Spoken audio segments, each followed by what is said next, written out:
Magicians have an amazing ability to trick the world, and some of the most famous illusions are the ones toughest to figure out.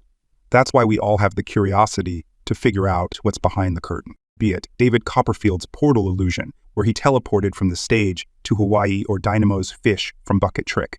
In today's special, we're going to reveal the secrets behind the most famous magic tricks of all time. The famous appearing David Copperfield illusion. In this trick, a large white cloth is suspended above the stage. David Copperfield's assistants lift a metal platform onto their shoulders, and as the cloth drops and is pulled back up, Copperfield magically appears beneath it. So how did he do it? We know he couldn't have entered the platform through a trapdoor in the surface he was standing on, as we can clearly see right through it, and at no point was this gap covered. Furthermore, if mirrors were involved, they only work best in a confined viewing angle. For example, in the vanishing rabbit trick, the box looks empty only when viewed from the front. In Copperfield's case, the cameraman wouldn't have been able to move so freely all around the base. This means the only possible way David Copperfield could have appeared on the platform is from above while being hidden under the cloth. However, if you pay close attention to the appearance, he is revealed from underneath the cloth. But if we rewind the footage, he should have been visible when the cameraman captured the back view, yet we don't see him anywhere in the footage. Instead, we notice a curved section of the cloth from the back, resembling a pocket, which could have concealed him. But wait, so if he was hiding above the cloth, how did he manage to appear underneath it? Here is the secret. We can see that the cloth is held up by wires, 4 at the corners and 4 in the center. The wires at the corners initially hold the cloth in place, while the center wires lift it to reveal David on the platform. Since these wires are clearly visible to the audience, they obviously weren't used to suspend Copperfield in the air. Instead, David Copperfield used his levitation apparatus, which I've covered in a previous video on my channel. He used this apparatus in his flying illusion, where the rings move around him, and he continues to levitate even while being enclosed inside a transparent box. The wires in this illusion are connected to a harness system attached to the magician's body. The harness includes a specialized chair-like support that wraps around the magician's waist, providing security. The wires, which are thin and strong, are positioned perpendicular to the audience's view, aligned side to side. They're arranged in a fan shape to evenly distribute the magician's weight, allowing for smooth movement. They are also painted black to blend with the background. The wires are nearly invisible from the audience's perspective. David is initially hidden above the cloth here. As the curtain falls, he gets lowered simultaneously. Once his knees contact the surface, the center 4 wires pull the cloth up, allowing him to pass through this slit. While being covered, he also detaches the levitation apparatus wires attached to his harness. So his movement is no longer restricted, and he can continue with the performance after this opening illusion. Dynamo's famous fish from Bucket Trick. Dynamo, the famous magician, once performed a trick in South Africa with just an empty bucket. He picked up the bucket and showed the spectators that it was empty. Then, he tilted the bucket downwards, gave it a shake, and a fish came out, leaving the audience wondering how did he do it. He then took it to the next level by shaking the bucket again, this time continuously releasing even more fish. Finally, when he stopped, the total number of fish appeared to be more than twice the size of the bucket. There's no way the amount of fish he produced could possibly be stored in this bucket, let alone hidden inside it. Even if we assume there is a false bottom in the bucket, you wouldn't be able to show the inside of the bucket because of how much fish that had to be stored. Additionally, the bucket would be extremely heavy to hold with all that fish. Roughly counting the amount of fish that was dumped, it appears to be around 50 or even more, considering some are hidden underneath the pile, and judging by their appearance, they most likely are pilchards, which are commonly found in South African waters, since this trick was also filmed in South Africa. We would get a minimum weight of 12 kilograms, which in no way looks like he is holding. This makes us question whether all the fish really were produced from more than one bucket. Wait, if you look closely at the first bucket, you can see that the interior is very clean even after the first fish pops out. But then before he even attempts to pour more fish out, the bucket is suddenly dirty. Another suspicious thing we notice is that there isn't one continuous shot of him dumping all the fish till the end.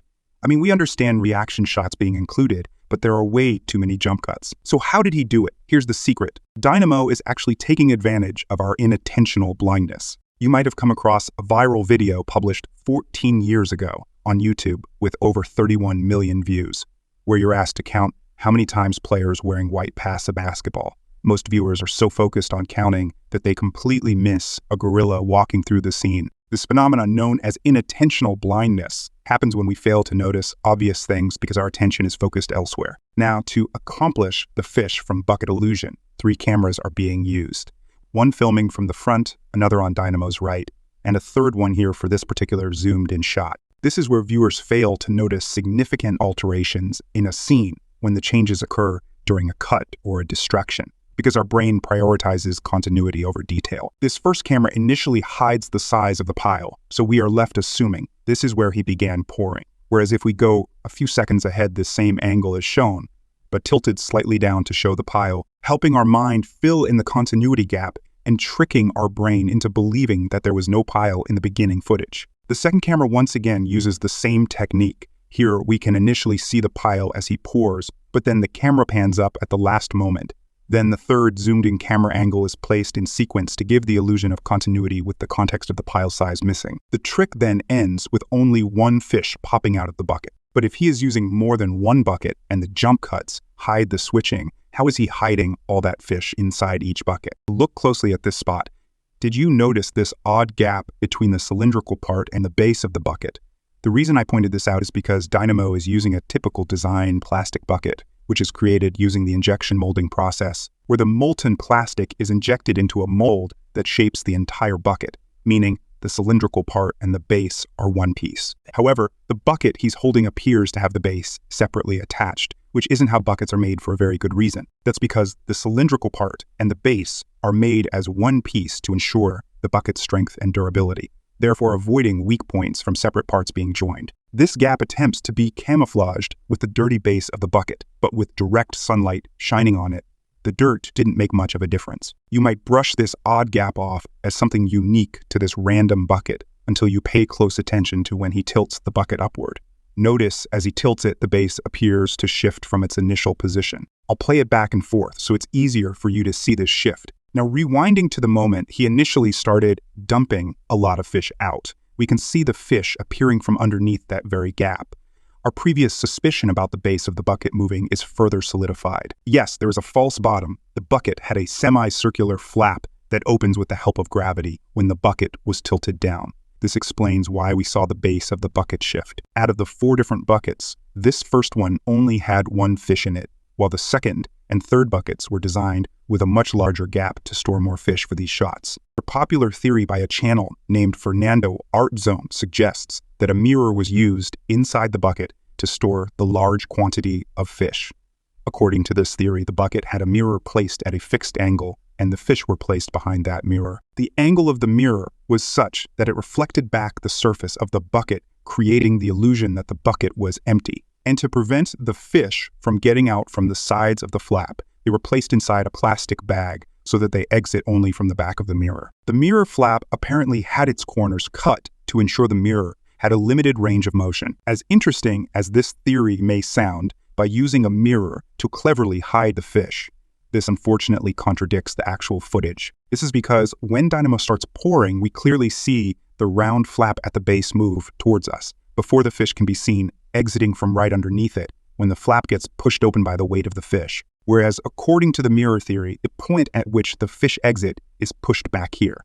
So if a mirror were really used, we would have only seen the fish exiting, instead of them being seen exiting from right underneath the false bottom flap. The final footage after the reactions shows him dumping a single fish out.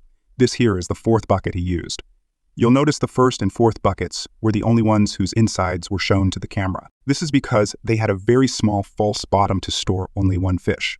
These buckets were designed as convincers, to trick us viewers into believing they were normal-looking buckets. But this begs the question, didn't the audience notice the buckets being exchanged, or were they all in on the trick? The truth is, none of the audience members were in on the trick. In fact, the trick that we see in this episode is made to look a lot more incredible and impossible than it actually was when seen live. This is the very reason Dynamo has never performed this trick again. Since this is the first and last time this trick was performed, the audience didn't expect Dynamo to dump out all the fish from one single bucket, and were just gathered around to witness whatever he was about to do. For them, the entire trick was simply dumping out fish from 4 apparently empty-looking buckets. After dumping out the fish, he showed the first bucket cleanly. whereas the second and third buckets were not openly shown to the audience members or the camera because of the larger false bottoms. Finally, for the fourth bucket, similar to the first bucket, he only dumped out one fish, which was shown to the camera and the audience. By trimming out the bucket switch and using camera tricks, Dynamo completely changed the context of the trick. David Copperfield's famous portal trick.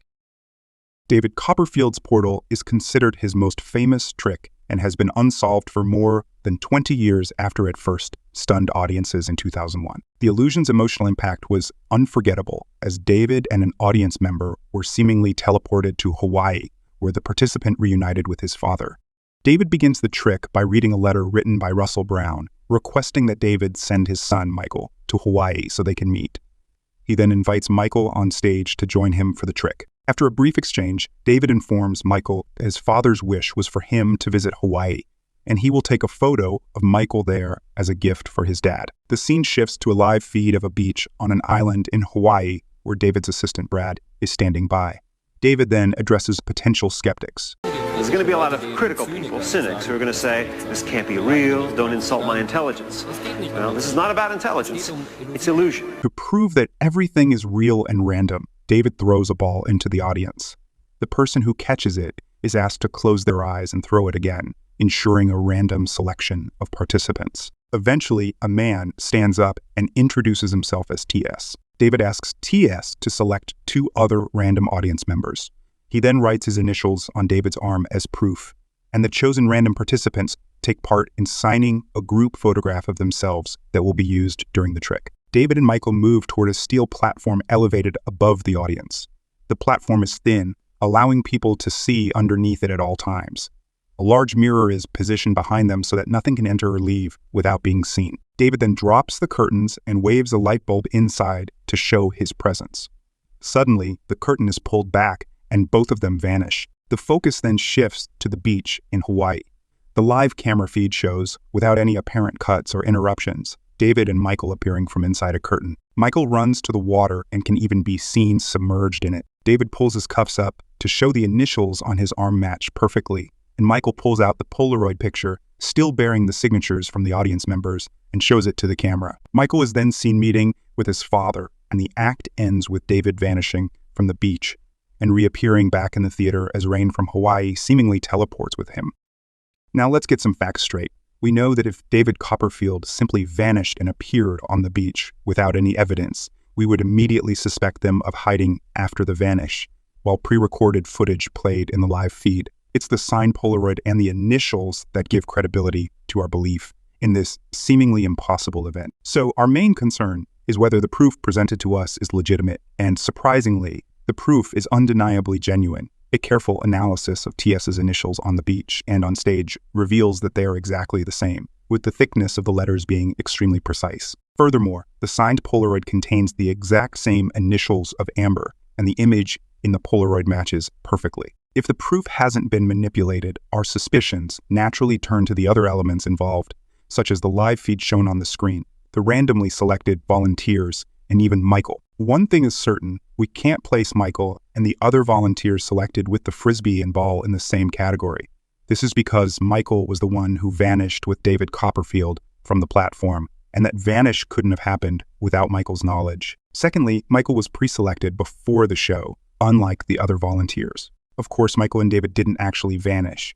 They would have had to escape the platform in one of several ways. They couldn't escape from the bottom, the top, or the side, as everything is in full view the moment the vanish occurs. Even without knowing the technical details, one could reasonably conclude that they escaped back across the very platform they were standing on. After escaping the platform, they had to go somewhere else. For a trick that has been around for more than 2 decades, it's no surprise that numerous theories already exist about how it could have been done. Keep in mind, the explanation we're looking for has to be the most practical and logical, because this wasn't the first or last time he performed this trick. David actually repeated this trick in multiple locations during his live shows. Therefore, to reduce the chances of failure, he would have had to design the trick with as few variables as possible to control. So if anyone is jumping to the conclusion that everyone in the theater was in on the trick, then David Copperfield would have only performed it once, like the Statue of Liberty vanish. Instead, this particular trick was part of his live shows for years, was this live feed, pre-recorded footage. A popular theory suggests that everything was pre-recorded and using tracking. The signed Polaroid was copied when his assistants handled the Polaroid at this moment, while the TS initials were extracted and placed on the pre-recorded footage. In the pre-recorded footage, the photo David Copperfield showed to the camera was a blank image. The initials on his arm were also tracked using live video editing. Using this method would mean the volunteers can be truly random selections. However, problems arise when we get into the technical aspects of this theory and consider its practicality. Pay close attention to the initials. Notice that as he rotates his arm slightly clockwise, the initials move perfectly synchronized with his skin.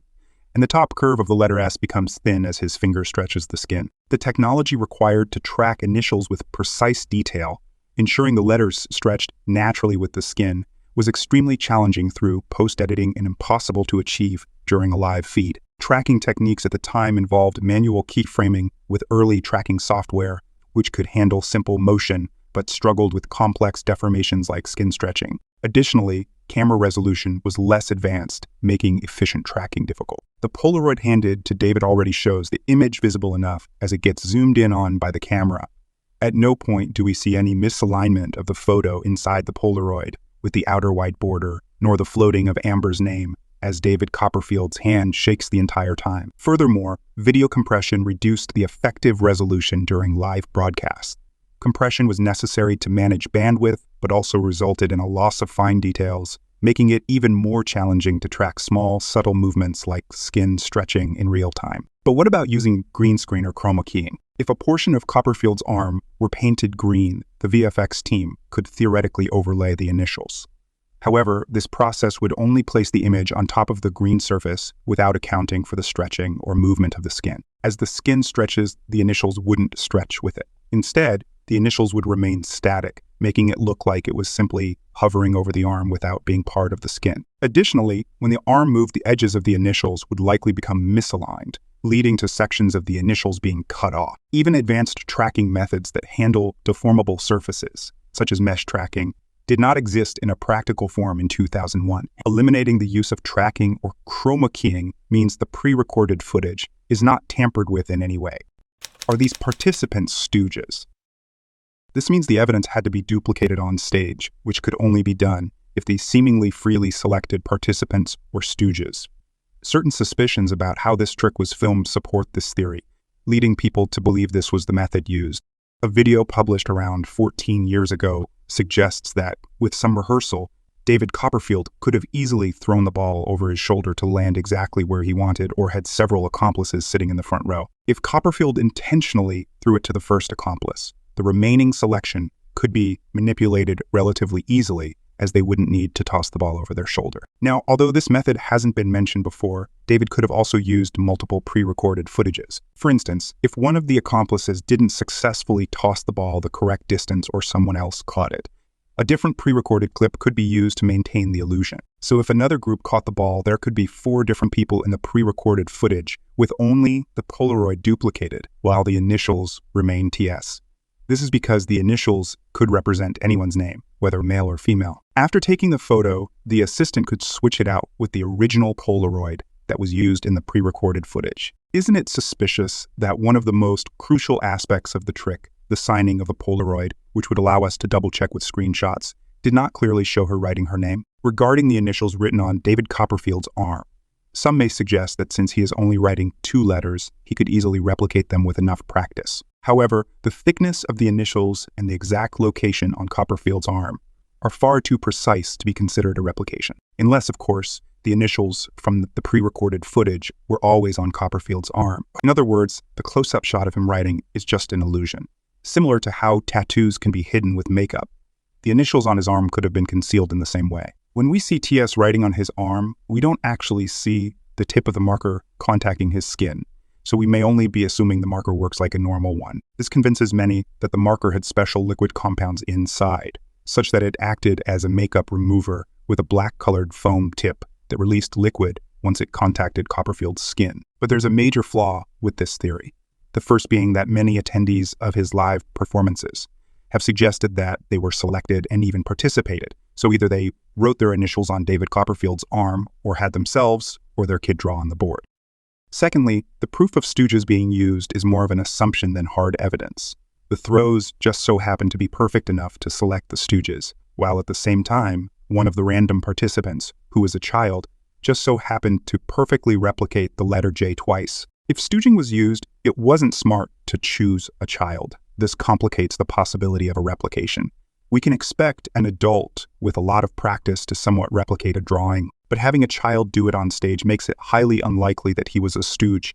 Therefore, we have no choice but to accept that the initials in the signed Polaroid shown in Hawaii are indeed the exact same ones we saw on stage, with no replication happening at any point.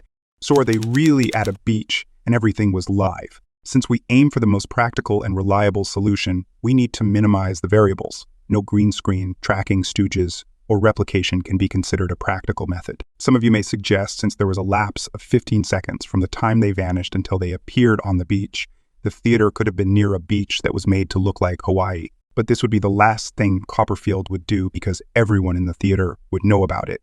Secondly, this trick was performed in Memphis, Tennessee, and Hawaii is 4,000 kilometers away. The nearest beach is in Gulf Shores, Alabama, which is about a 6-hour drive away, roughly 360 miles. This means he would have to arrange an alternative, as in a realistic but artificial beach built backstage or under the theater with artificial waves, sand, water, and a realistic-looking sky. The waves could be artificially created, and real palm trees and sand could be used. Since the clouds are seen moving, the sky would need to be a rear projection screen. This involves projecting an image onto a translucent screen and works best for large-scale or out-of-focus elements like skies, mountains, or skyscrapers where fine detail isn't expected. The human brain doesn't expect to see fine details in distant objects, so this wouldn't require a green screen. While this explanation works theoretically, but practically, the setup would be extremely complex and need to be well-engineered to look realistic. It would also be incredibly costly. Yes, David Copperfield has great fortune, but producing an artificial beach for every stage he performed at, since he didn't just perform this in one theater, would be madness. Transporting all this for every performance would be impractical. And yes, we know he doesn't show a full 360-degree view of the beach they are in, but to put any doubts about its practicality to rest, just consider the scale of the beach. When Michael walks up to the shore, the beach's size becomes clear in relation to him, meaning they either are on a real beach or it's a pre-recorded footage, putting us back in a logical loop again. What is the one missing puzzle piece that we keep overlooking? Before I reveal the clever method behind this trick, I have something special for all those who enjoy my videos. I've already uncovered iconic tricks for my channel members, from legends like David Bergla's famous routines to Darren Brown's mind-blowing mentalism and hypnosis, plus exclusive reveals from Penn and Teller Fool Us winners such as Sean Farquhar, Javi Benitez, Helen Coughlin, Brian Saint, Tom Stone, and so many more. For just $14.99, you'll get instant access to over 37 members-only videos with 3 new exclusive videos added each month. Plus, as a member, you can request up to 3 tricks every month. Don't miss out. Become a member today by clicking the link in the pinned comment or description, or join directly through my channel page. Here is the secret. To understand the secret behind this complex illusion and how the live feed is filmed, let's zoom out and view it from the filming crew's perspective. Yes, this entire thing was done in front of a green screen. They were filming it live. But wait a minute, where's Michael and David Copperfield? The live feed initially shows a pre-recorded footage of them appearing on the beach. Once Michael comes running back from the tide, David goes out of frame and remains away. Then you'll notice the camera zooming out. During the zoomed out moment, the real David Copperfield steps in front of the camera and the cameraman ensures no overlap happens with the pre-recorded Michael. The moment they zoom in on David Copperfield's arm, David shows the original initials, and at this moment, the pre-recorded Michael moves away and the real Michael stands in the exact same position, turns towards his right, pulls out the signed Polaroid, which David also shows as the camera zooms in. Since interaction is still happening between both of them, the pre-recorded Michael has not entered the pre-recorded footage yet. But right when the camera zooms in and moves slightly to the right, Michael is ready to jump out of frame alongside with David Copperfield, who has already moved to the right when the pre-recorded footage shows Michael's dad walking, and the pre-recorded Michael appears. Now, everything you see is pre-recorded, even the moment David Copperfield hides in the curtain and vanishes. Now let's get into the technical details of how the pre-recorded footage was filmed. During the transition between the real and pre-recorded footage, the pre-recording camera must remain extremely stable, with no zooming in. The zoom in we see showing the signed Polaroid and David Copperfield's initials is done by the live feed camera. In contrast, when David and Michael are not in the frame, the pre-recording camera can zoom in and out freely, which explains the shakiness only in those portions showing pre-recorded footage. Furthermore, you will notice that when the real David Copperfield and Michael appear, their full body is never shown, further proving this method to be accurate. The pre-recorded footage of them appearing on the beach and Michael walking into the tides could have been filmed in Hawaii or at a similar beach. They didn't need a full 360-degree view, limiting the pre-recorded video to around 150 to 160 degree of field of view. Now, some may suggest that a green screen wasn't used. Instead, the live feed was showing a rear projection. But here's the problem with that. Green screens provide clearer images without brightness or distortion issues, which are common with rear projection. Proper lighting ensures a clean chroma key effect, whereas rear projection can struggle with ambient light. Green screens also seamlessly integrate real-time graphics, making them ideal for dynamic productions. In contrast, rear projection can face image distortions like keystoning and poor color accuracy. David Copperfield's team needs accessibility to synchronize the live feed video with his Vanish. A key giveaway of the green screen usage is the timer, which can be manipulated on the screen. Right when Michael is about to run to the beach in the live feed, the timer vanishes, further indicating the use of green screen. Furthermore, David is known to use latest technology, so it wouldn't make sense for him to use rear projection, which was considered outdated at the time.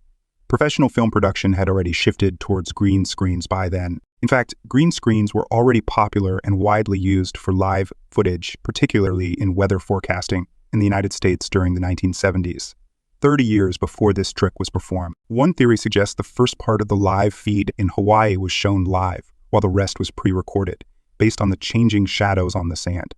Initially, strong shadows are visible, but later they disappear. However, this theory is flawed, as the large clouds visible in the sky could easily block the sunlight, causing shadows to disappear temporarily.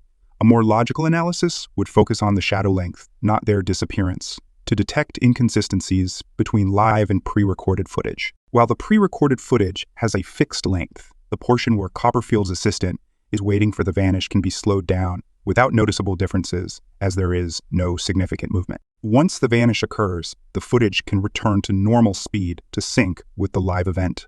Even if there's a slight delay in syncing, it's negligible. The appearing using the curtains on the beach didn't require them to actually go inside before their appearance. They were simply hiding in a large hole dug on the beach, allowing them to emerge when the timing was right. The hole allows them to crouch such that the height of their head aligns with the ground level. They don't actually have to be full body length deep, otherwise it would be difficult to instantly climb out. Being in the crouched position, they only need to stand up as the curtain moves up and step forward towards the camera, leaving the hole hidden behind them. This video suggests a long mirror placed horizontally on one side of the beach to act as cover for crawling, but using mirrors is illogical. The beach illustration omits key details, like palm trees and assistants, visible in the live feed. For mirrors to work, the camera must be stationary, yet it moves the entire time. Additionally, mirrors block what's behind them, so a mirror on the right side would obscure trees and reflect the assistants lifting the curtain. Thus, mirrors don't make sense. Another idea is the use of invisible wires from above, but since we can clearly see the top of the setup, entry or exit from the top is impossible. Walking up from behind the beach is also unrealistic, as the full view is visible, and they couldn't cover such a long distance in the short time while the curtain is raised. Any attempt to enter from the sides would be exposed. What further reveals the existence of a hole underground is the camera zooming in right after Copperfield's Vanish. Notice that the curtain isn't removed until the camera zooms in. If it were shown without the zoom, the hole would be clearly visible. By zooming in and tilting slightly to the left as the curtain is moved aside, they cleverly hide the hole, which is on the right side of the screen, using misdirection. Now let's tackle the most intriguing part of the illusion, the Platform Vanish. How was it executed so flawlessly? We know the platform is 2 inches thick with a convex mirror providing views from both front and back. Metal cables are attached to 2 pillars in a suspension bridge style.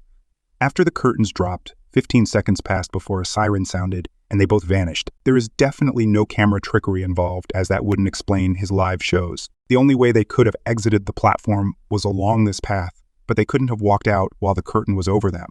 Suspiciously, instead of filming from the side like moments before, the camera switched to a front view. Additionally, you'll also notice sparklers completely obscuring the path the curtain took.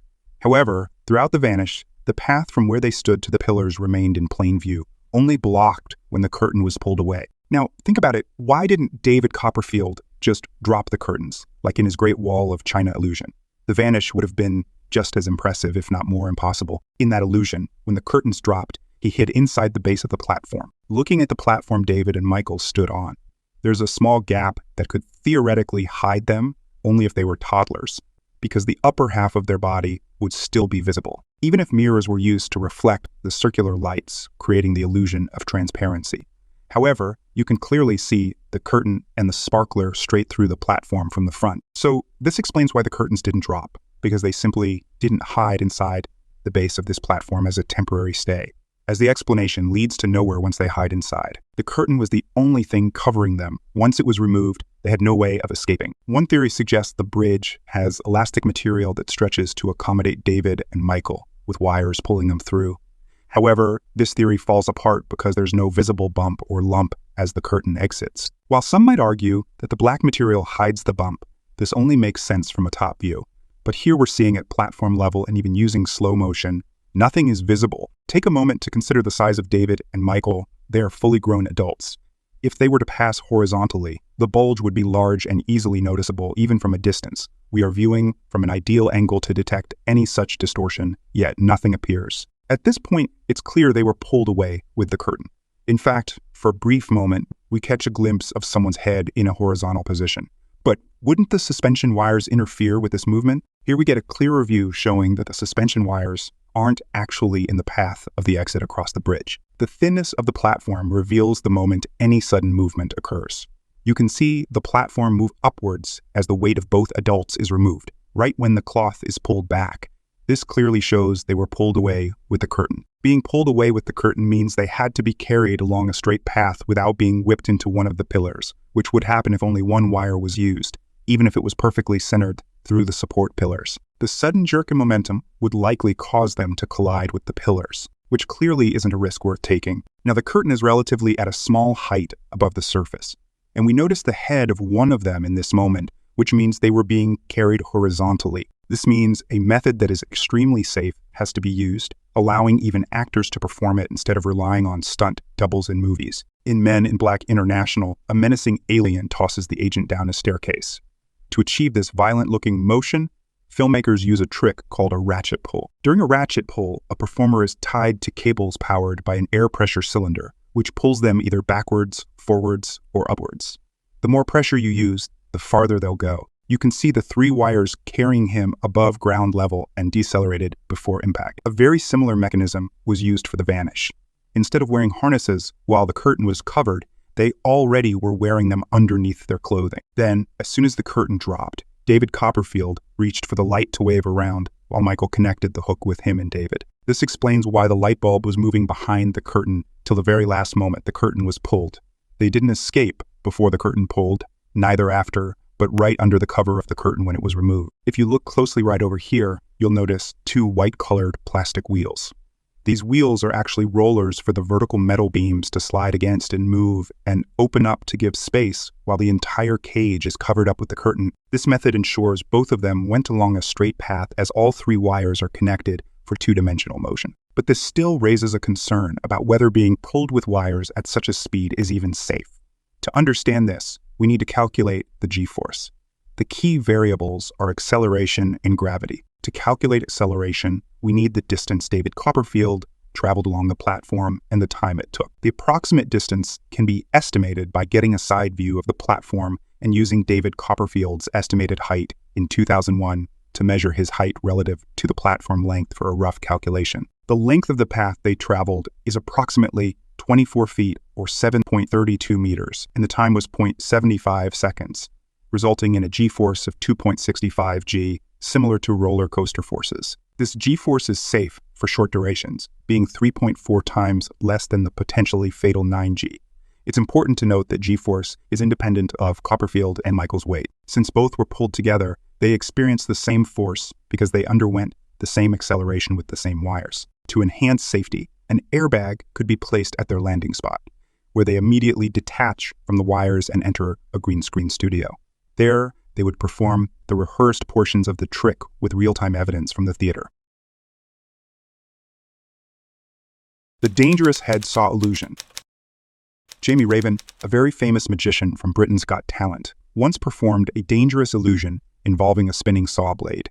He asked a volunteer to place their head in the stocks as he locked it in place, restricting any movement. Then he removed the cloth covering the saw blade, revealing the dangerous trick he was about to perform. He placed a bucket underneath her head, started the saw blade, and pushed it right over her neck. But amazingly, despite the saw blade's movement, nothing happened to her. So how did he do it? I'm pretty sure the first thing that immediately came to mind was that the blade had to be gimmicked in some way. We do see the blade spinning. This means it is very much possible that the top half of the blade is separately spinning while the bottom half folds when it moves across the volunteer's neck. But we can clearly see after he stopped the spinning blade is that the bottom and top half are one solid plate. Now, you may think that maybe the volunteer dodged the blade by somehow lowering her neck below the spinning saw blade. But that's not the case either, because we can see the teeth of the saw right here as he slowly slides the blade. The teeth in no way dodge the volunteer's neck, and she is in such a position that she can't even lower her neck if she wanted to. Furthermore, she is not even a magician's assistant.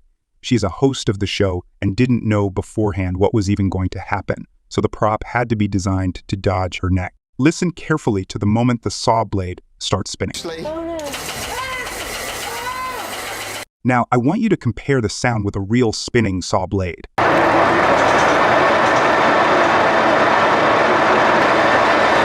You'll notice an immediate difference. This is because the prop had a constant rattling sound at frequent intervals. Yes, the blade isn't spinning, but is, in fact, oscillating, similar to how a cast saw works. Cast saws are special saws with a spinning blade, but what's so unique about that blade is that it never cuts human skin even upon contacting it. This oscillating motion allows it to cut through the hard, rigid material of a cast, but it is less effective on softer, more flexible materials like human skin. The key principle is that the hard cast material resists the back and forth motion, allowing the blade to cut through it. In contrast, human skin, being soft and flexible, absorbs the oscillating motion without being cut. This means this drive band we see, apparently connecting the motor to the saw blade, is only present to give the illusion that the blade is spinning by coloring a section of it white. But knowing that the saw blade is vibrating still doesn't answer the question of how it dodged the volunteer's neck entirely. Notice this section on the bottom left of the blade is not visible before, since it is covered with this emergency stop panel. And once it passes over to the other side, this section is also not visible. Although the blade is made of one solid steel plate, it is not a complete saw blade and has a semicircular notch cut out from it. Since the blade is oscillating, this semicircular notch remains hidden in one section as the blade oscillates about a small degree of movement. As he pushes the saw blade, the magician manually rotates this notch over the neck with his right hand behind the prop, as it is simultaneously oscillating and hides the notch in this section of the prop at the end of the illusion. David Blaine's impossible thought of cards with Jimmy Fallon. This particular card trick on Jimmy Fallon's show is one of David's most viral videos on his channel with over 36 million views. In this trick, David Blaine takes a deck of cards and riffle shuffles it in his hands 3 times, ensuring the deck is properly mixed. He then has Jimmy take out a group of 5 cards, which are not to be seen by David. He asks Jimmy to think of one of those 5 cards, after which the cards are shuffled behind his back. David then asks Jimmy to focus only on his chosen card as David calls out the other 4 cards, one by one, placing them on the table as he names each one. In the end, Jimmy is holding on to his chosen card, which David also figures out instantly. So does this mean Jimmy Fallon is in on the trick? Nope. In fact, this trick has a very clever method hidden within the technique of how the cards are handled.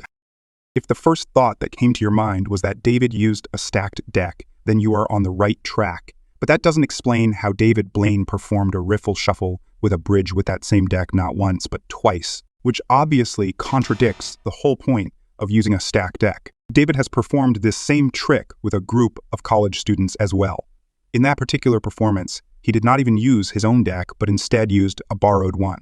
So if David Blaine is using a stacked deck, then there is no way he can perform with a borrowed deck. Secondly, the specific stack he used was a mnemonic stack. But what's so unique about this particular stack If you watch his performance closely, you'll notice that all the cards are sequenced from ace to king for each suit as he goes through the deck, which clearly means he borrowed a brand new pack. However, he appears to be rearranging the deck and doing several pharaoh shuffles before he begins to perform. These shuffles are not random at all. In fact, these shuffles organize the new deck order into the mnemonic stack. For those who want to learn these shuffles, I have linked the tutorial for it below. In summary, the control consists of single card counts and pharaoh shuffles, but didn't David riffle shuffle and lose the stack here? If you look closely at David Blaine's hands, you'll notice that although he appears to perform the riffle shuffle and interlocks the cards, right before he attempts the bridge, the packets are immediately split apart. Only one packet is bent with his right thumb to make it look like the cards are interlacing.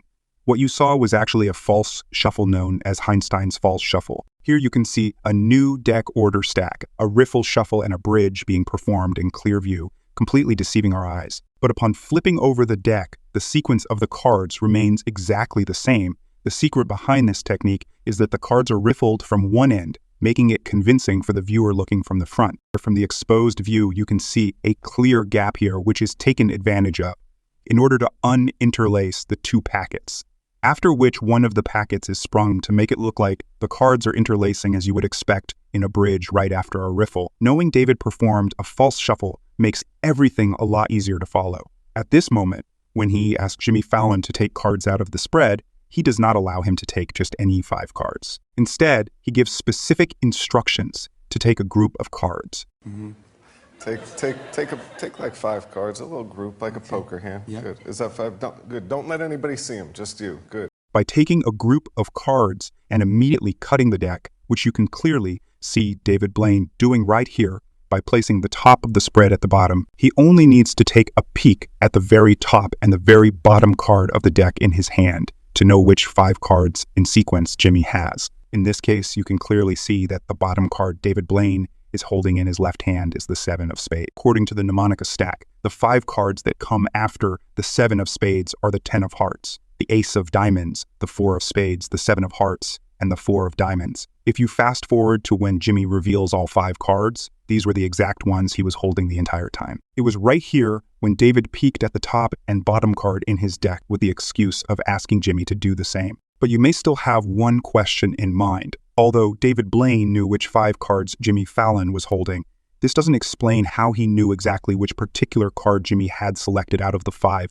and was merely thinking of. The method behind this is extremely clever. Watch this. Think of your card specifically and do this now. Put it behind your back. Put it behind your back. No, the whole group behind your back. Notice David Blaine's instruction to put it behind your back. This instruction intentionally makes the spectator think they have to put their thought of card behind their back. As soon as they reach to pull their card out halfway, it gives away the position of which card they had selected in their mind by giving a physical tell due to the clever wordplay by David Blaine. This instruction is then followed by an immediate instruction. Think of all of them, but think of your card specifically and do this now. Put it behind your back. Put it behind your back. No, the whole group behind your back. And mix it up.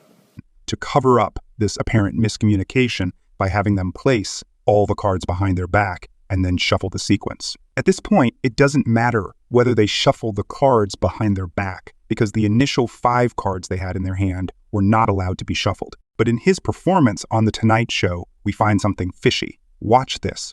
Good. Oh my God, And don't freak me Jimmy, out, man. Jimmy, put the cards behind your back. You'll notice this moment where David Blaine moves away from Jimmy. He appears to say something, but then we see an immediate camera cut. This jump cut was done by the producers of The Tonight Show to hide this clever method David Blaine used to figure out which card Jimmy was thinking of. Since his performance with the students was uncut, we clearly saw his sneaky method. DMC's trial by fire vanishing trick. Drummond Moneycouts, popularly known as DMC, performed an incredible escape from burning at the stake trick.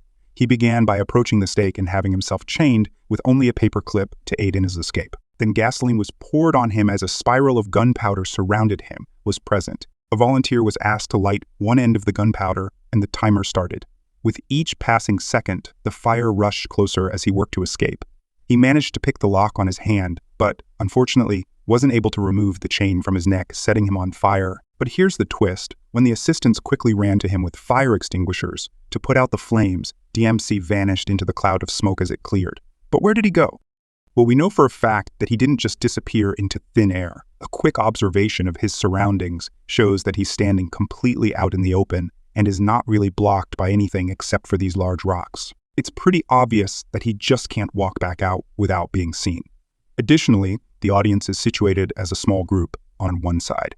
Normally, in magic tricks where the magician vanishes, they usually do it behind a curtain or a cloth to temporarily block where they escape to. Now, some may even say that all those spectators are just actors, and DMC simply ran back straight towards the rock when the camera was at ground level while the fire extinguisher was being sprayed on him. But you are forgetting that if they really were not genuine spectators, DMC would have had them stand all around him, not just in front of him at a particular angle. For example, Criss Angel performed his Vanish in a junkyard where he had random spectators and volunteers watching and assisting him in his Vanish.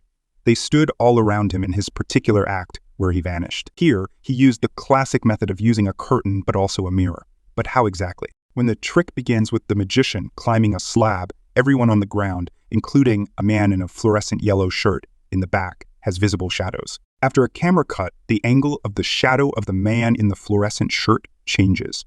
This is because the magician positioned a mirror under the slab between two supports done off-camera. The mirror obscures objects behind the magician, and another man in a similar costume stands in front of the mirror, creating reflections that make it appear like the original man barrel are behind the magician, though shadows and colors differ. After the jump cut, the ground shape changes slightly, along with the color of the barrel before and after the cut. When the assistants drop the curtain, the magician jumps off the slab and hides behind the mirror. Similarly, in another classic illusion, people surround the magician who's going to make an elephant appear behind a curtain. The spectators are actors who are also in on the illusion. Having them surround the magician is merely done to convince us, viewers at home, of the illusion, whereas they simply walk the elephant right behind the curtain while everyone watches. The camera is positioned such that the curtain blocks the pathway of the elephant's arrival, but in this case, DMC used fire extinguishers instead. There is a logical reason magicians normally use curtains and not fire extinguishers, because curtains are opaque and therefore don't reveal what's going on behind them. With fire extinguishers, the thickness of the cloud is uneven. Performing this illusion at night with the fire as the light source in the area makes it very bright behind and puts him at a disadvantage. So instead of assisting DMC with his Vanish, it creates a shadow dark enough to be visible through the fire extinguisher's cloud. Since this footage is recorded, we can closely examine and see what's going on. In DMC's trick, he couldn't run back behind the rocks or go up or anywhere else except for going down, which is exactly what we observe when the cloud of the fire extinguisher attempts to hide him. Notice he initially has his arms stretched out up, then points his hands down. Within this shadow cast on the cloud, we see him get into a frog seating position, as if his hands were reaching for something on the ground. But if we view the ground from the top viewing angle, just a few seconds ago when he was tied up, we don't see any sort of trapdoor there. So what exactly is he reaching for? Well, the trapdoor is hidden and camouflaged in plain sight. Here, you can see in this illustration that there is a cloth that has been created such that an adhesive was applied on top of it. Then dirt and rocks similar to the ground they are standing on were applied in multiple layers, helping it to camouflage with the surroundings. This cloth was given structural shape with a wooden lid upon which it is attached. DMC got down in the crouched position with his hands together to pull up and jump into a hole dug within the ground. This is why, within the shadow cast on the cloud, for a few milliseconds we see him in the crouched position, and suddenly the bottom area of the cloud gets dark because the light from the fire in the background was blocked for a second as he lifted the lid to jump into the ground. The sudden closing of the lid as the fire extinguisher cloud was still accumulated caused it to suck a portion of the cloud into the ground. As a result, we see the cloud hovering right above the ground. For those wondering why the clothes he's wearing don't melt and burn onto his skin during fire stunts, it's because stunt performers wear multiple layers of protective gear. Typically, they wear 3 layers of fireproof underwear soaked in a flame-retardant material called Zell gel. On top of that, they add 3 more layers: a rain suit, a fire suit, and a thin cotton suit. Additional Zell gel is applied to any exposed skin. According to Game of Thrones stunt coordinator Raleigh Earlum, timing is crucial in fire stunts. Performers can't be fully engulfed in flames for more than 15 seconds. 1, 2, 3, 4, 5, 6, 7, 8. Ow, ow, ow! If you have made it this far into the video, be sure to hit the like button. Also, consider subscribing. It helps grow this channel. Dynamo's insane lemon teleportation trick. In this trick, Dynamo picks up a lemon, places it on the top shelf in full view, then steps away from it. After showing his hands empty, he cups them together, and magically, within an instant, the lemon teleports right into his cupped hands. So how did he do this trick? If we analyze the video carefully, you'll notice some very odd things that make this performance footage itself very questionable. The first thing is the fact that the lemon we saw Dynamo place on the shelf looks very different from the one we see after the camera cut, showing the spectators. Upon zooming in and comparing both lemons, they have an obvious size difference. The one we view after the camera cut is significantly larger. The second thing is the change in brightness. Although it appears to be continuous footage, the shadows on the lemon that he placed before the camera cut look much more natural with respect to its surroundings compared to the one after the camera cut, which looks out of place, and even its position is much closer than before he placed it on the shelf. Furthermore, during the beginning, when he picked up the lemon and was walking towards the shelf, we noticed a wrinkle form on the back of his shirt around the jeans he's wearing as he stood up. As he walks, the wrinkle continues to hold its shape, but immediately after the camera cut, the wrinkle looks completely different. Even the lighting on his shirt suddenly changes, where before there is natural lighting from the outside hitting his shirt, but after, we see yellow light shining on top of him. The same can be spotted on the shelf. While walking towards the shelf, we can clearly see the light from the window behind reflecting off the shelf, whereas after, the reflection completely vanishes. This proves this particular footage we saw of him placing the lemon on the shelf and then apparently looking towards the spectators at the table was filmed separately at a later time during the same day, when no one except for Dynamo and his cameraman were present. Dynamo only pretended to look at the spectators in this footage at this moment. Many times when I mention camera cuts during filming a magic trick, many of my viewers comment that camera cuts can't happen in real life. Therefore, the spectators must be Stooges as well. To clear this confusion, you have to keep in mind that magicians like Dynamo who perform TV magic, edit, and refilm important segments after the performance to make the effect look a lot better than it actually is if it were performed live. The reactions of the celebrities or spectators are extracted from the live performances without faking them. This means the trick that the spectators saw live, although it was the same trick of a lemon teleporting into his hands, was more polished, and any accidental flashes were removed in post-production or refilmed afterwards and then combined with the live footage. During the live footage, Dynamo really did pick up the lemon, walked towards the shelf, and secretly placed it in this basket below. The reason we don't see him placing the lemon in the basket is that the camera makes sure to only show his backside. After this, he folds a self-closing flap with a lemon image cut out on it, which is already present on the shelf, upright, so that from the front it looks like a real lemon, but from the back, it is completely black in color to camouflage with the shelf when it flattens out. This explains why the lemon we saw before and after the camera cut were different. For the live audience, they never saw the moment he placed the lemon clearly as he did in this clip of the shelf, since it was filmed later, where the spectators in real time saw the image of a lemon flap cut out. Take note, the spectators would not recognize the lemon as a fake image because of it being placed at a distance and height, making it hard to differentiate between the original real lemon and an image cutout. We can see his left hand resting against his upper thigh.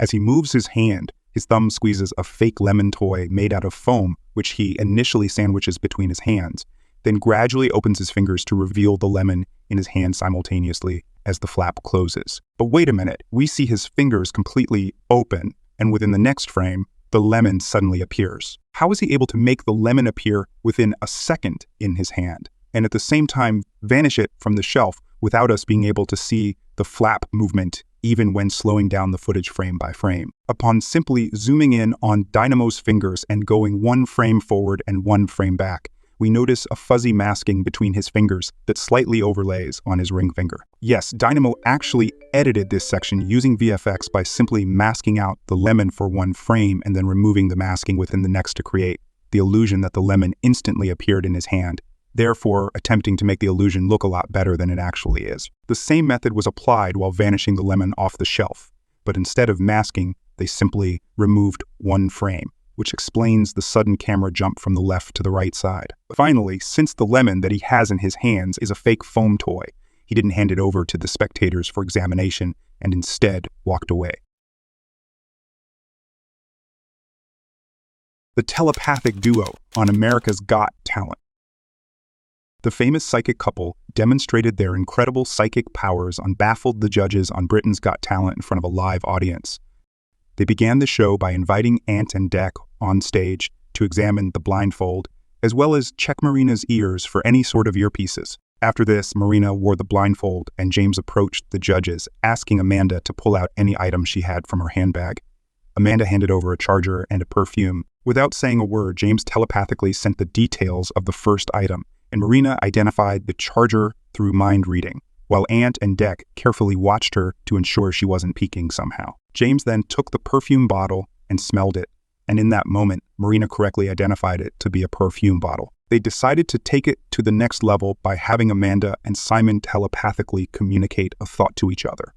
Marina asked Amanda to call out a number from 1 to 100, which corresponded to a country on a list displayed on a phone. Amanda selected Italy as her country. James then requested Simon to stand up and plug his ears. Suddenly, Simon heard something inside his head.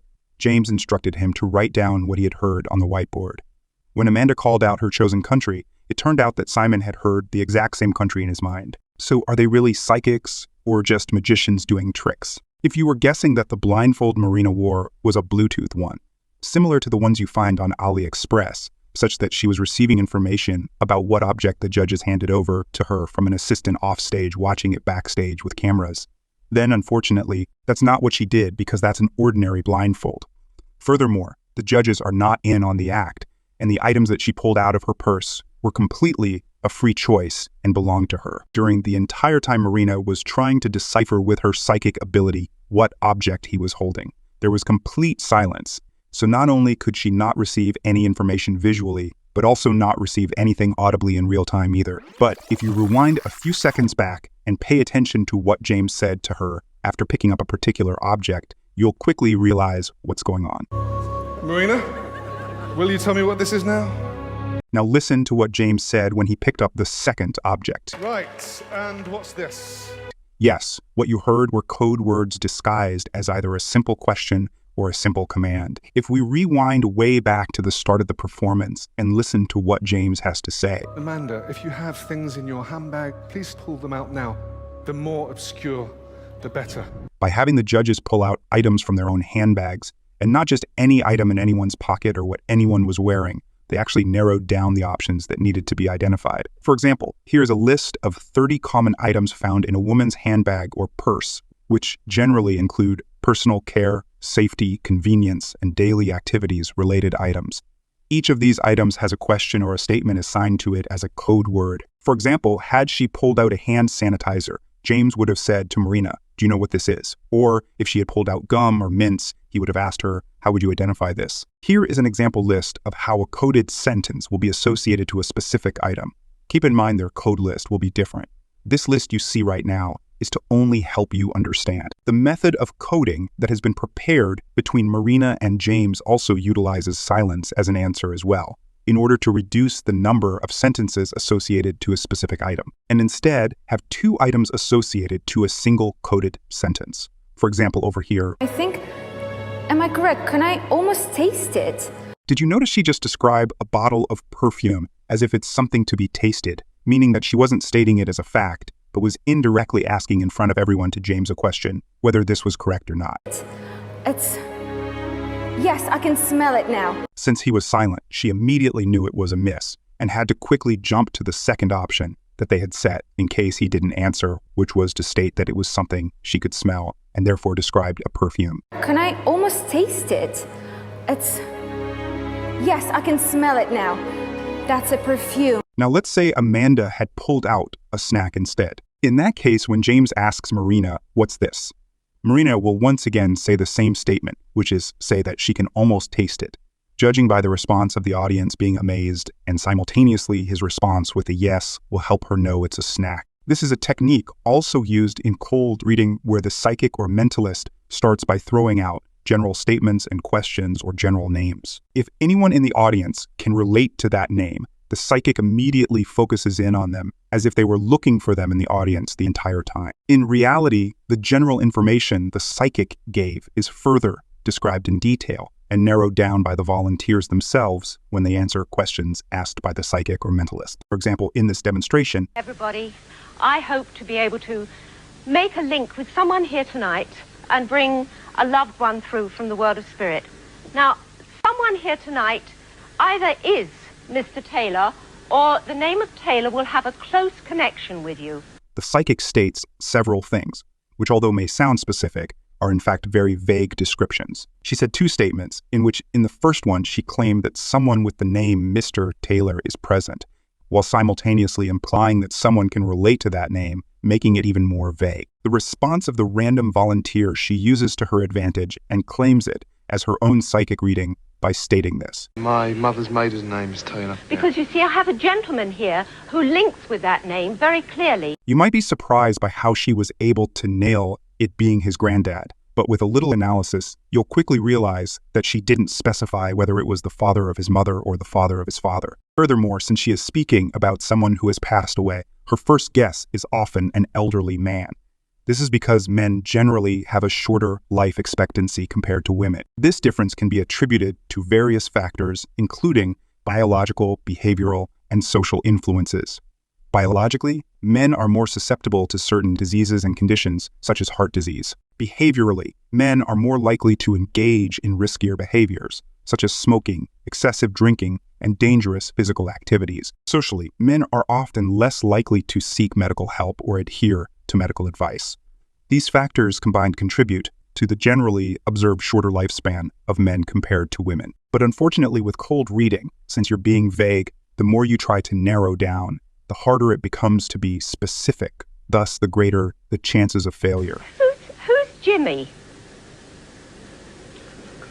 Do you know who Jimmy is? Can't Or picture James? Jimmy. James? Hang on a minute. Do you know who Doris is?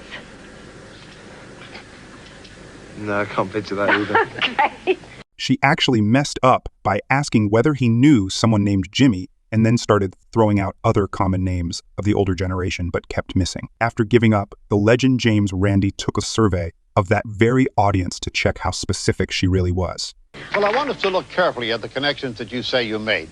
Let's take a vote. First, how many people in our audience tonight can connect with the name Taylor? About 30%.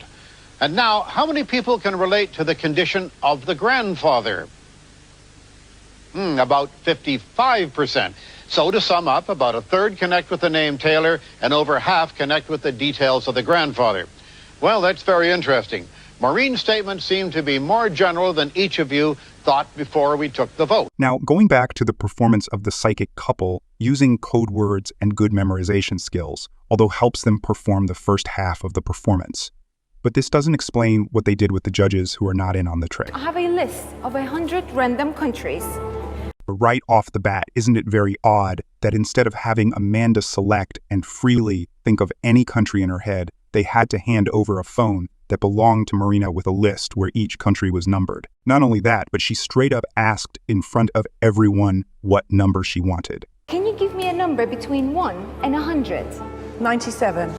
So, although for us viewers, giving her a free choice of selecting any number looks pretty random, the fact that she provided the list and knows the number simply means that she also knows which country it is. And so does their assistant backstage, which I will get to in a moment. Now, when it came to Simon's turn to stand up and attempt to receive Amanda's thought of country as a thought in his head, you'll notice the magician's hand pressing against the back of his skull at this moment and flashing something black contained in his hand right here. If you rewind a little back, we see the male psychic's hand cupped and appearing to be palming something in his hand as well.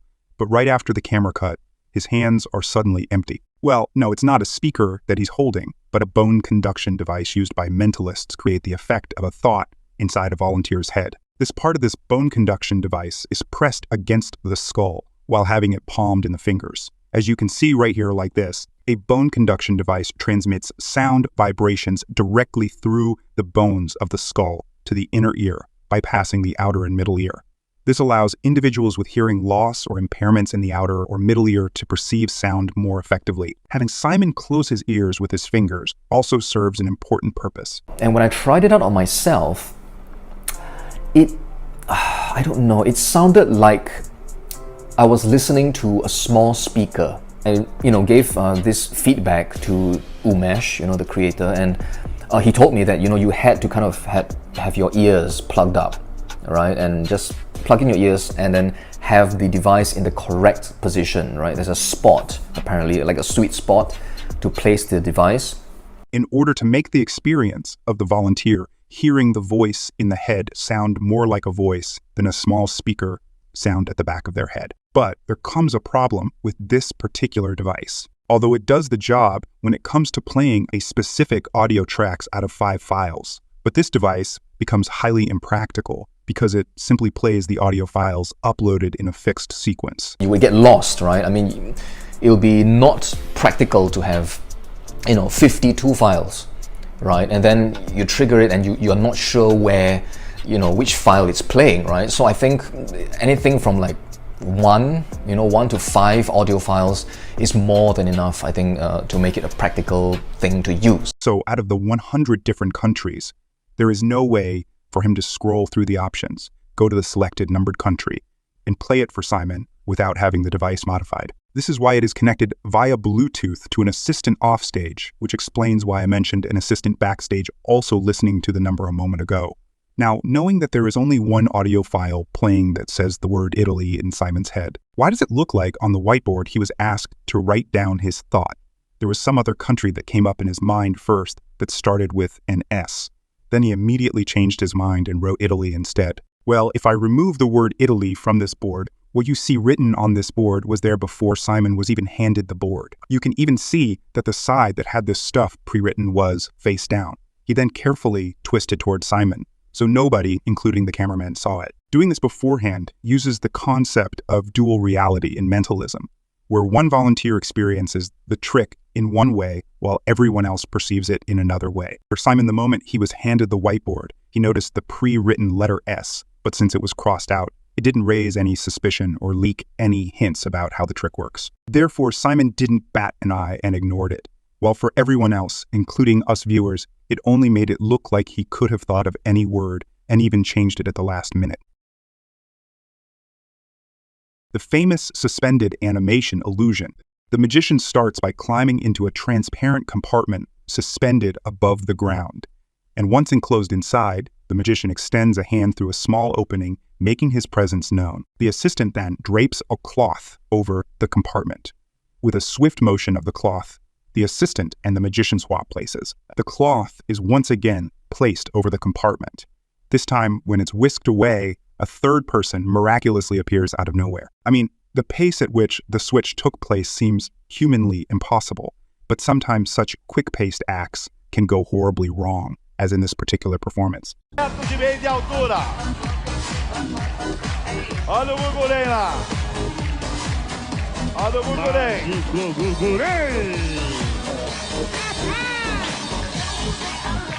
o Gurgurei lá, olha lá. Não tem pra onde ele escapar. Quero ver onde é que ele vai. Não tem pra onde ir. Olha o Gurgurei.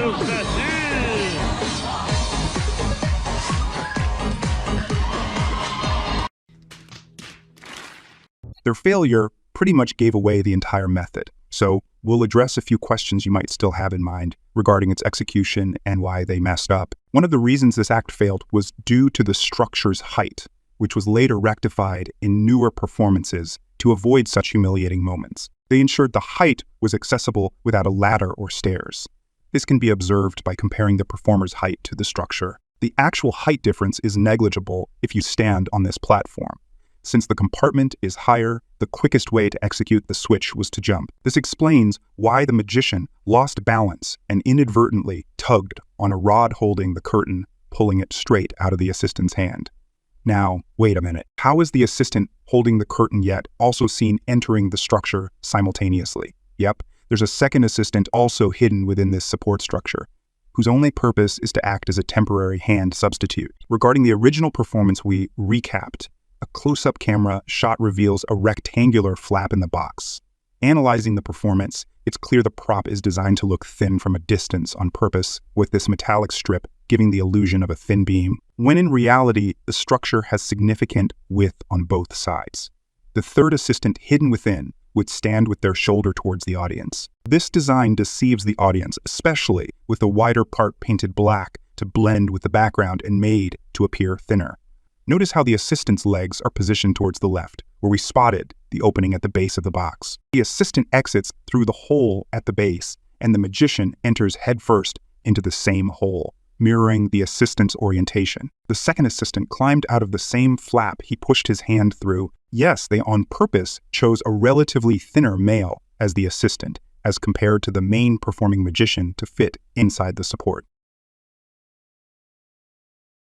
David Blaine's invisible touch trick with Jamie Foxx. David Blaine's invisible touch trick with celebrities is considered one of his most viral tricks. He begins by asking Jamie Foxx's daughter, Corinne, to close her eyes and then taps Jamie's left shoulder. When she opens her eyes and describes what she felt, she says she felt David push her left shoulder. He then repeats the trick, but this time Jamie closes his eyes while Corinne keeps hers open. After waving his hand over both of their faces, David takes a playing card and scrapes it on Corinne's nose, and it turns out Jamie felt the exact same thing. Well, how did he do it? Here is the explanation. He performed the invisible touch routine as mentioned in the video title, which is based on the concept of dual reality and mentalism. You may have come across reveal videos on this performance, but none of them describe the actual method in detail with all the nuances, so you can actually go out and perform this with your friends, which is why I'm covering it in this video. Starting with the first phase where Corinne, Jamie Foxx's daughter, felt the touch on her left shoulder. When you watch the video of this performance published on David Blaine's channel, it starts with David Blaine asking her to close her eyes. Close your eyes. Pay attention to everything. However, her eyes can already be seen closed before he even makes the statement. Close your eyes. Pay attention to everything. This indicates something happened off camera that David Blaine hid from us in order to make it hard to reverse engineer. But with a few hints I'll give, you'll be able to figure it out.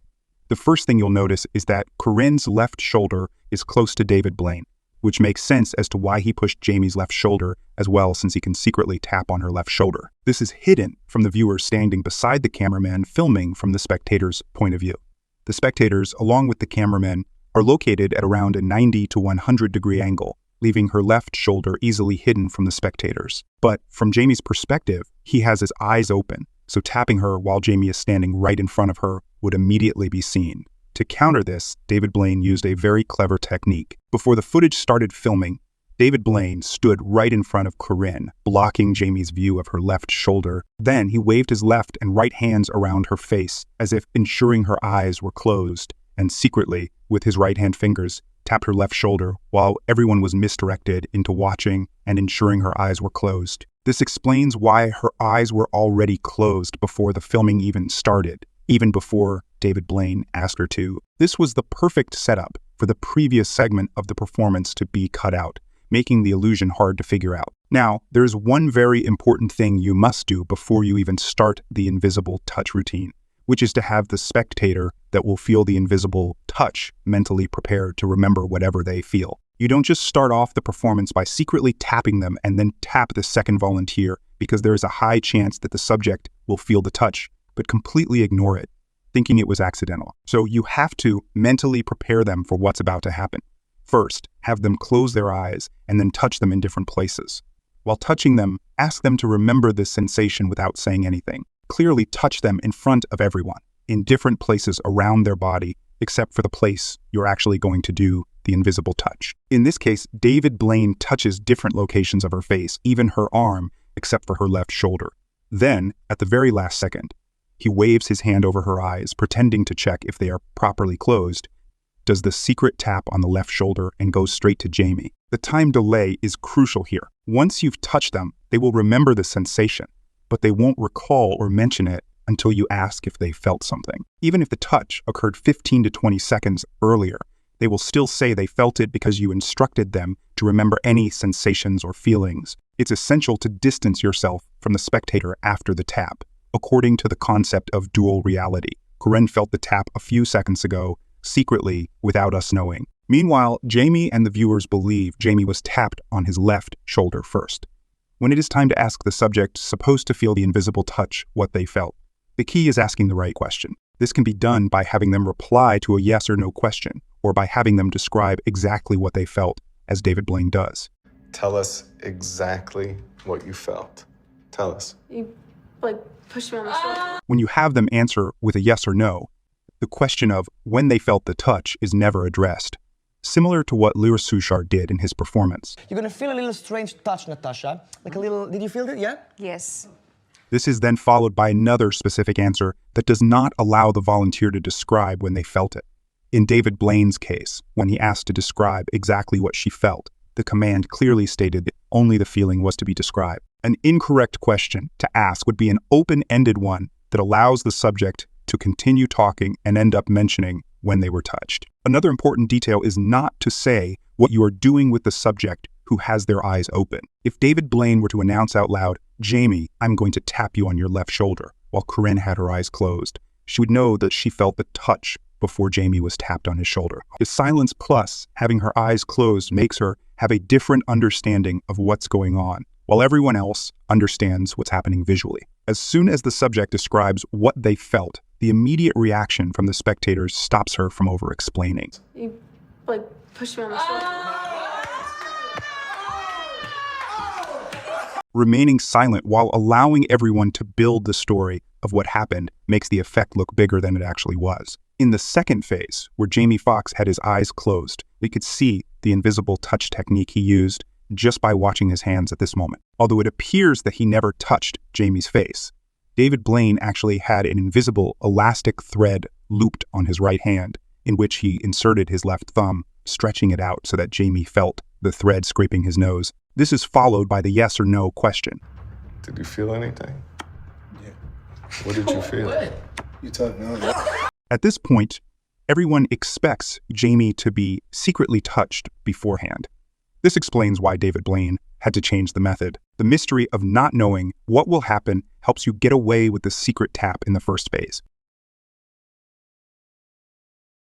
Shin Lim's incredible card production. Shin Lim asks Jimmy Fallon to drop a pair of dice into a glass and add the numbers he sees, which totals 10. Then, he asks one of the show's drummers to choose a suit, and the drummer selects hearts. After this, Shin pulls out a deck of random cards and transforms them all into the 10 of hearts. He proceeds to magically produce cards one by one from his seemingly empty hands, almost as if it were CGI. So how did he do it? Here's the secret. Shin uses a pair of loaded dice for the first part of the trick. One die is gimmicked to always show 6, and the other always shows 4, resulting in a total of 10 every time. There are various ways to make loaded dice, such as placing plastic dice in an oven. This causes the plastic inside to melt and settle at the base, making one side heavier. As a result, the side facing up in the oven will always land face up when rolled. Next, Shin picks up a stack of cards and creates a one-handed fan. In reality, these cards are double-faced, with one side showing random cards and the other side displaying the 10 of hearts. Initially, Shin holds the fan between his index and middle finger. Then, using his thumb, he flips the entire fan over, revealing all the 10 of hearts faces. Shin then magically produces a card in his left hand, pulls another card from the host's ear, and makes the cards multiply. For this trick, Shin holds the cards together using extremely thin neodymium magnets so that they stick to each other. This prevents them from scattering when tossed into the air, though the magnets also make the one-handed fan slightly messy due to hindering the smooth spread of the cards. For the card production, Shin uses an invisible string looped around his suit, with the ends of the string hanging outside. He hooks his finger into the loop to pull the cards out from his suit. As he brings his hands close to his chest, it pulls the string, causing the card to swing into his left palm, where it's hidden behind his hand. He then transfers the card to his right hand, holding the string with his left thumb so it hangs behind his right hand. After switching his grip and looping the string around his thumb again, he reveals the card with a gesture by rotating his wrist. Shin uses the same method to produce the second card. You can see his left thumb pulling on the thread.